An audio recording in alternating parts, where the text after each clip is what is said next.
Hello বন্ধুরা, সবাই কেমন আছো? Welcome back to Mithu's world.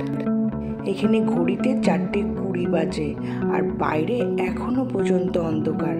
আমরা উঠে কিন্তু একদম রেডি হয়ে গেছি, কারণ আমাদের সকাল সকাল ট্রেন ধরতে হবে। জাস্ট আমরা টোটো আসার অপেক্ষাতে আছি। টোটো আসলেই আমরা চলে যাব স্টেশন। আর এখানে আমরা একটু ততক্ষণ আড্ডা মেরে নিচ্ছি।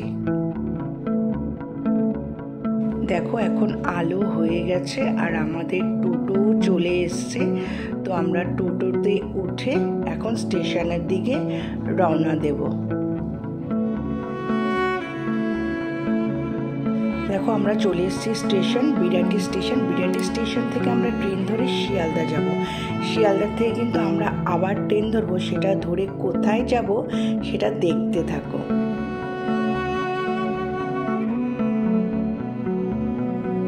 দেখো, ট্রেনটা কিন্তু ফাঁকাই ছিল। আমরা উঠেই বসার সিট পেয়ে গেছি। দেখো, আমরা শিয়ালদা স্টেশন চলে এসেছি। এবার এখান থেকে ট্রেন ধরবো। এই দেখো, আমাদের ট্রেনও চলে এসছে। আমরা ট্রেনে উঠে পড়লাম।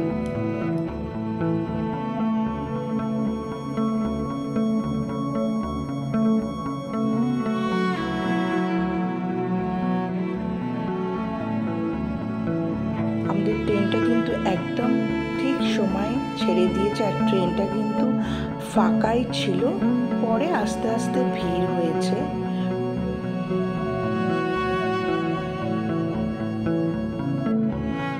দেখো, এখানেও ঘুমিয়ে পড়েছে বেচারা। অনেক সকালবেলা উঠেছে তো ঘুম পেয়ে গেছে। আমার তো ট্রেনে জার্নি করতে ভীষণ ভালো লাগে। তোমাদের কেমন লাগে আমাকে জানিও কিন্তু। এই দেখো, সকাল সকাল খিদে পেয়ে গেছিলো, তো এখানে সিঙ্গারাই নিয়ে নিয়েছি খাবার জন্য। কি করব? আর এদেরকে দেখে তোমরা নিশ্চয়ই বুঝতে পারছো যে আমরা কোথায় যাচ্ছি। একদম ঠিক ধরেছ, আমরা শান্তিনিকেতন বোলপুর যাচ্ছি। আর এই ভিডিওটা কিন্তু অনেক দিন আগেকার ভিডিও। আমার দিতে লেট হলো, কারণ নিজের শরীরও ভালো ছিল না। তারপরে সংসারের এত কাজ সামলে তারপর এডিট করে তোমাদেরকে দেয়া, তো এই জন্য একটু দেরি হলো। কিছু মনে করো না। আমরা শান্তিনিকেতন বোলপুর পৌঁছে গেছি। পৌঁছে এখান থেকে আমরা টোটো ধরে নেব। টোটো ধরে আমরা রিসর্টের দিকে চলে যাব। আমাদের রিসর্টটা কিন্তু বেশি দূরে না, 10 থেকে 15 মিনিট লাগে রিসর্টটা যেতে। আমি ডিটেলস ইনবক্সে দিয়ে দেব।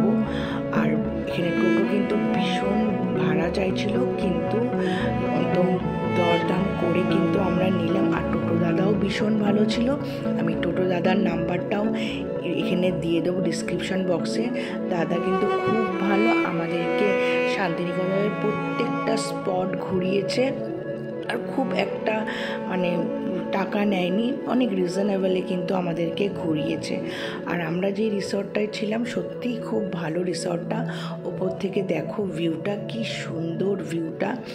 আর রুমগুলো তো বিশাল বড় ছিল, প্রাইস রিজনেবল ছিল, কিন্তু রুম ভীষণ বড় ছিল। তো আমরা এখানে লাঞ্চ করতে চলে আসলাম। লাঞ্চ করে এবার আমরা একটু রেস্ট নিয়ে তারপরে বেরোবো। আর আমার ভিডিওটা তোমাদের ভালো লাগলে তোমরা লাইক করো, শেয়ার করো আর সাবস্ক্রাইব করতে কিন্তু ভুলো না। তো আজকের জন্য টাটা, বাই বাই, সবাই ভালো।